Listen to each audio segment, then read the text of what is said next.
in the NOSA Group, what would you say is like the number one question that people who are looking to start the agency ask?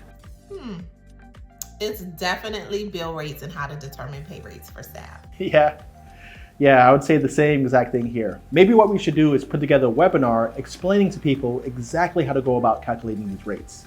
Karl has been in the industry for over 20 years and has been all over the internet coaching the community on how to start, grow, and sell nursing agencies. Myself, I've been a nurse for over 10 years now, had the opportunity to open up a healthcare staffing business about 7 years ago, and I've been on the run ever since.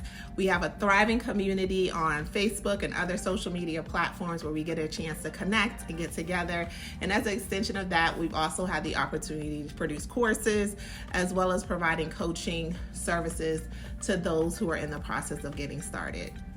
Now, the goal of this webinar is to teach you how to go about collecting information so you know what the market is commanding, how to understand how the facilities are budgeting for agency workers, and ultimately how to position your pricing so that you're able to be profitable without breaking the bank of the facilities that you're staffing with.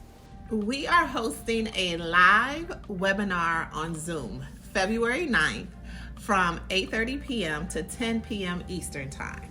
The best part is there will be tons of giveaways, including tickets to NOSACon 2023, as well as one-to-one consulting with Karl. Bring an open mind and be ready to learn some of the strategies that will help you build the agency of your dreams.